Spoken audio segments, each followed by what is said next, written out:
السلام علیکم ورحمۃ اللہ۔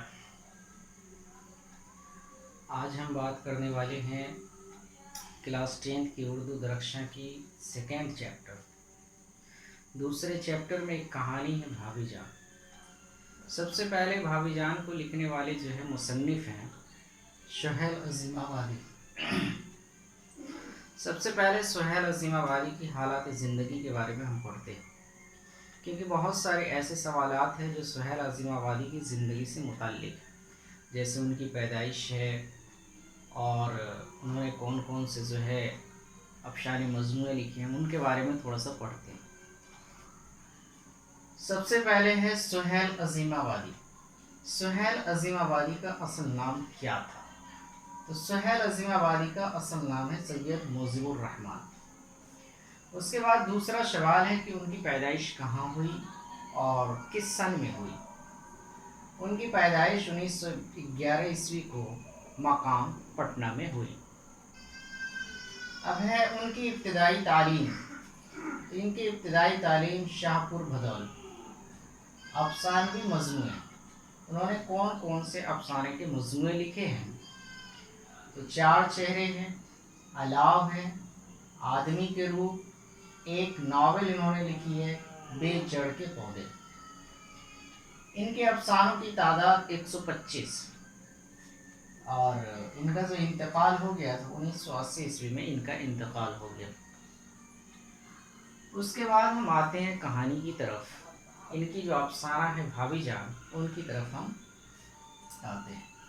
بھابھی جان کے جو مصنف ہیں سہیل عظیم آبادی، اور سب سے پہلے جو ہے کہانی کو جاننے سے پہلے اگر ہم کہانی کے کردار کو اگر ہم جان لیتے ہیں تو کہانی کو سمجھنے میں بھی آسانی ہوگی، اور ان کے سوال جواب سے ریلیٹڈ جتنے بھی بات ہوں گے ان کو بڑی اچھے انداز سے ہم ان کو جو ہے ڈیل کر پائیں گے۔ تو کہانی کے اندر جو ہے پہلے افسانے کے جو کردار ہیں، پہلے کردار جو ہے رقیہ بھابھی ہے، اس کے بعد ننھے ہیں، 2 چھوٹے بچے ہیں، اختر ہے، جمیلہ ہے اور شمی۔ تو ہم جان لیتے ہیں رقیہ کون ہے۔ کہانی کی جو سب سے اہم مرکزی جو کردار ہے کہانی کے اندر وہ رقیہ بھابھی ہے، اور ان کے جو شوہر ہیں ان کا نام ہوتا ہے ننھے، اور ان کے 2 چھوٹے چھوٹے بچے ہیں، اور اختر جو ہے رقیہ بھابھی کے دیور ہو گئے اور ننھے کا بھائی، اور جمیلہ ایک خاتون ہے۔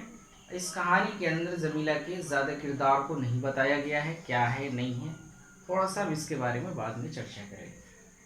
اس کا شمی جو ہے ایک یتیم لڑکی ہوتی ہے، اور کہانی کے اندر جمیلہ کے بارے میں جو 2 پوائنٹ بتائی گئی ہے، اختر جمیلہ سے بس شادی کرنا چاہتا ہے، بس اتنا صحیح کہانی کے اندر زیادہ تذکرہ نہیں ہے اس کا۔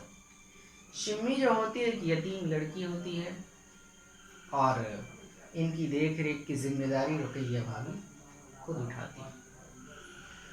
اب رقیہ بھابھی جو ہے وہ ایک عیسائی مذہب سے تعلق رکھنے والی ایک خاتون ہے۔ رقیہ بھابھی کی شادی ہوتی ہے۔ شادی ہونے کے بعد جو ہے ننھے کے ساتھ کچھ دن زندگی اچھے سے گزر بسر ہوتی ہے۔ ان کے بعد جو ہے ان کے شوہر جو ہے بہت زیادہ تر سیاست میں دلچسپی رکھتے ہیں۔ رقیہ بھابھی کا جو کردار ہے، رقیہ بھابھی جو ہے اہل صبح جگنے کے بعد جو ہے گھر کے سارے کام کاج کو انجام دینا، جو ایک خاتون کا گھر کے اندر کام ہوتا ہے، صاف صفائی ہوتا ہے، پھر گھر کے کام کاج میں ناشتہ وغیرہ بنانا، پھر جو ہے بچوں کو اسکول کے لیے تیار کرنا اور ان کو یونیفارم وغیرہ پہنا کے ان کو بالکل ریڈی کرنا۔ ان کے بعد جو ہے اسکول جو ہے بچے کو اسکول چھوڑنا، اگر وقت مل گیا تو رقیہ بھابھی خود بچے کو لے کے جاتی تھی، نہیں تو اختر بھی اسکول میں لے کے جاتا تھا۔ اس کے بعد جو ہے رقیہ بھابھی ان سارے کام کاج کو کرنے کے بعد ایک خوش شمی ہوتی ہے، ایک یتیم لڑکی ہوتی ہے جس کا وہ خود پڑھائی کا لکھائی کا اور جتنی ضروریات ہوتی تھی حتی الامکان وہ پوری کرنے کی کوشش کرتی تھی اور پوری کرتی بھی تھی۔ اس کے بعد جو ہے رقیہ بھابھی جو ہے گھر کے سارے کام کاج کرتی۔ اصل انہوں نے میکے سے ہی جو ہے انٹر کا ایگزامینیشن اچھے اعلیٰ نمبروں سے انہوں نے پاس کیا۔